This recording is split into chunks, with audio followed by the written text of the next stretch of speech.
मंडळी, आपल्या अक्षय पात्र ह्या यूट्यूब चॅनलवर आपण नेहमीच चित्रपट, त्या संबंधीचे किस्से, विविध नटनट्या, त्यांच्यासोबत त्यांचे अनुभव असे आपण नेहमी शेअर करत असतो.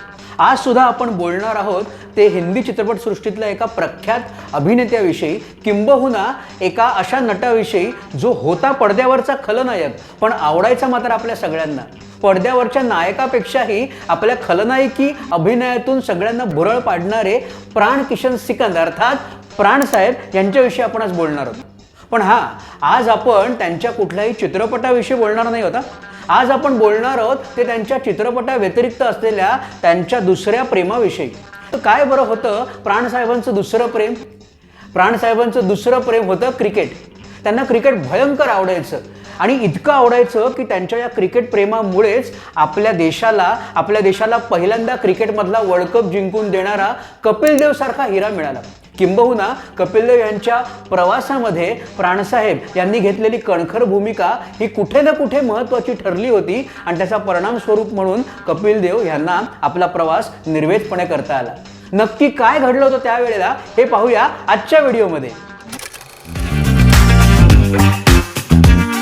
नमस्कार मंडळी, मी समर्थ म्हात्रे आपलं स्वागत करतो आपलं लाडकं यूट्यूब चॅनल अक्षय पात्रमध्ये. मंडळी, प्राणसाहेबांविषयी आपण बोलतोय, त्यांच्या क्रिकेट प्रेमाविषयी बोलतोय. मात्र त्यांना क्रिकेट सोबतच हॉकी, फुटबॉल या खेळांचं सुद्धा प्रचंड वेड होतं. इतकं की दिवंगत नर्गिसजी यांचे भाऊ अख्तर हुसेन यांच्यासोबत प्राणसाहेब हे मुंबईत फुटबॉलच्या मॅचेस बघायला जात असत आणि त्याकरता ते इतके वेडे होते की प्रसंगी त्याकरता देशभर प्रवाससुद्धा करत असत. आणि हे नंतर वेड इतकं मोठं झालं की त्यानंतर प्राणसाहेबांनी चक्क आपली फुटबॉलची टीम तयार केली होती. म्हणजे आजकाल आपण बघतो की IPL मध्ये, कबड्डीमध्ये हे वेगवेगळे संघ जे तयार होतात तशा प्रकारचा संघ प्राणसाहेबांनी तेव्हा तयार केला होता. असो, तर प्राणसाहेबांच्या क्रिकेट प्रेमाविषयीचा हा किस्सा. त्यांना क्रिकेटमध्ये अत्यंत रस होता आणि ते क्रिकेटचे जाणकार सुद्धा होते. आणि म्हणूनच मुंबई क्रिकेट क्लब हा जो मुंबईतला क्लब आहे, जी मुंबईतलं एकूणच क्रिकेट पाहणारी जी यंत्रणा आहे, त्या यंत्रणेचे ते सभासद होते आणि अत्यंत सक्रिय सभासद होते. त्याच्या बैठकांमध्ये, त्याच्या चर्चांमध्ये ते हिरिरीने भाग घ्यायचे. इतकंच नाही तर जेव्हा केव्हा भारतात जिथे कुठे क्रिकेटची मॅच असेल तर त्या भागात जाऊन तिथे ती मॅच बघता यावी असा त्यांचा आग्रह असायचा. आणि एकदा असं झालं की कपिल देव, भारताचे कदाचित आत्तापर्यंत ते सगळ्यात मोठे अष्टपैलू खेळाडू, यांनी अगदी नुकताच संघात प्रवेश केला होता आणि त्यांना त्यांची जी बॉलिंग आहे त्यामध्ये काही सुधार घडवायचा होता आणि याकरता त्यांना ऑस्ट्रेलियाला जाऊन ट्रेनिंग घ्यायचं होतं. पण अर्थातच कपिल देव यांची तशी परिस्थिती नव्हती आणि भारतीय क्रिकेट बोर्डसुद्धा तेव्हा तेवढं काही बाळसं त्याने धरलेलं नव्हतं. त्यामुळे कपिल देव यांना जाता येत नव्हतं. ही गोष्ट कळल्यावर एका नियतकालिकाचे संपादक खालिद अन्सारी यांनी त्यांच्या नियतकालिकामध्ये असा लेख लिहिला आणि सांगितलं की कपिल देव यांची अशी अडचण होते तर त्यांचा ऑस्ट्रेलियाला जाणं येण्याचा जो खर्च आहे तो आपण करू, म्हणजे खालिद अन्सारी ते स्वतः करतील असं त्यांनी म्हटलं. मात्र ऑस्ट्रेलियातला त्यांचा राहण्याचा खर्च मात्र कोणतरी उचलावा म्हणजे कपिल देव यांना जाता येईल. हे आर्टिकल प्राणसाहेबांनी वाचलं आणि त्यांच्या तळपाची आग मस्तकात गेली. एक गुणवान खेळाडू निव्वळ पैशाअभावी जाऊ शकत नाही म्हणजे काय?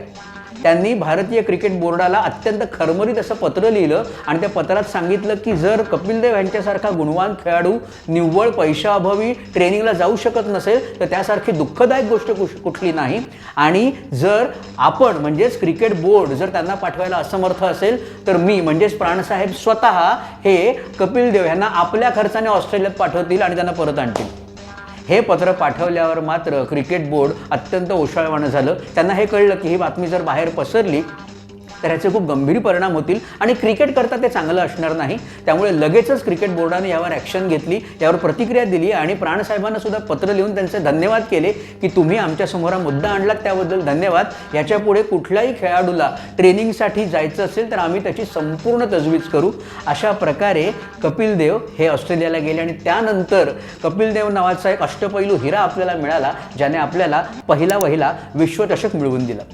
अजून एक प्राणसाहेबांविषयी सांगण्यासारखी गोष्ट म्हणजे 1979 साली भारत आणि पाकिस्तान यांच्यात एक कसोटी सामना सुरू होता. त्याच्या निर्णायक दिवशी परिस्थिती अशी होती की एकतर पाकिस्तान जिंकेल ज्याची दाट शक्यता होती आणि अगदीच काही नवल घडलं तर भारत तो सामना अनिर्णित राखू शकेल. आणि ह्यावर आपल्या खेळाडूंचं मनोबल वाढवण्यासाठी पाकिस्तानच्या पदाधिकाऱ्यांनी अशी घोषणा केली की पाकिस्तान जर ही मॅच जिंकलं तर पाकिस्तानच्या प्रत्येक खेळाडूला सोन्याचं नाणं दिलं जाईल. झालं. प्राणसाहेब तिकडे हजर होते. त्यांनी ही घोषणा ऐकल्या आपल्या खेळाडूंच्या मागे उभं राहायचं ठरवलं आणि त्यांनी सुद्धा घोषणा करून टाकली की हा सामना भारताने अनिर्णित जरी ठेवला तरी भारताच्या प्रत्येक खेळाडूला सोन्याचं नाणं दिलं जाईल. मग काय, या शब्दांनी जणू काही मोठीच चेतना फुलवली भारतीय खेळाडूंमध्ये आणि असे काही दणदणीत भारतीय संघ खेळला की दिलीप वेंगसरकर यांची शतकी खेळी तिकडे झाली आणि त्या खेळीच्या जोरावर भारताने तो सामना अनिर्णित राखला. पाकिस्तानला काही जिंकता आलं नाही. प्राणसाहेब अतिशय आनंदित झाले आणि त्यांनी सगळ्या भारतीय खेळाडूंना सोन्याचं नाणं दिलंच आणि शिवाय खिलाडू वृत्ती जपण्यासाठी पाकिस्तानचे जे खेळाडू ज्यांनी या सामन्यात चमकदार कामगिरी केली होती त्यांना सुद्धा प्रत्येकी सोन्याचं नाणं त्यांनी देऊ केलं. तर असे होते दिलदार प्राणसाहेब. प्राणसाहेबांविषयी खूप किस्से आहेत. त्यांचं प्राणी प्रेम सुद्धा अगाध होतं. त्याविषयी पुन्हा कधीतरी बोलू. तुर्तास इतकंच. अर्थात मंडळी, व्हिडिओ आवडला असेल तर लाईक करा, शेअर करा, सबस्क्राईब करा. धन्यवाद. क्या चाहते हो? आपका खून करना चाहता हूं. उम्मीद है आपको कोई एतराज नहीं होगा.